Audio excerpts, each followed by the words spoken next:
réouverture des guichets à la DGTTM après 2 semaines de fermeture. Une reprise de service mais par les usagers et qui se conjugue avec la mise en pratique des règles d'hygiène et de distanciation sociale. Cette dernière, malheureusement, est foulée, et ce, malgré l'intervention des forces de l'ordre. Voyons cela avec Moussa Ouedraogo et Christine Koulibaly. Direction Générale Transport et Maritime ce mardi matin. L'ambiance et le décor ici tranchent avec ceux de bon nombre de services et de lieux publics en cette période de crise sanitaire où le Covid-19 dicte sa loi. C'est vrai qu'on a interdit les regroupements, mais je n'ai pas d'autre choix que de venir chercher les papiers de ma voiture. Si le délai passe, ce sera difficile. Je suis obligé de me protéger et de venir puisqu'on ne peut pas me les apporter à la maison. La voiture est neuve, si je n'ai pas les papiers et que la police m'arrête, je ne pourrai pas.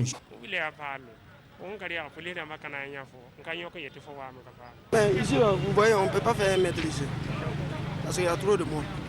Donc si tu ne peux pas, tu peux écarter. Si tu peux mettre un document, tu écartes, et puis tu arrêtes 3 secondes. Ici, les mesures de distanciation sociale sont foulées aux pieds et souvent aux grandes dames des forces de sécurité dont le nombre est passé du simple au double pour faire respecter les règles édictées. Mais comme vous le savez, il y a beaucoup de citoyens même qui s'en foutent. Ils n'ont plus peur du policier ou du gendarme.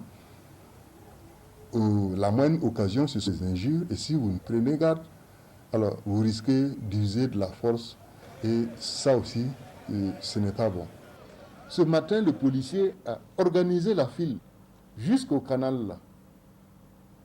Et le temps de quitter le canal et revenir vers son poste où les gens lavent les mains là, les gens sont revenus encore s'attrouper comme ça.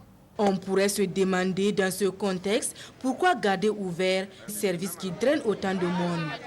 Selon le directeur général, la réouverture s'impose à cause de la spécificité du service. Il faut vous le dire aussi, nous ne pouvons pas arrêter d'immatriculer. C'est un acte régalien qui est nécessaire.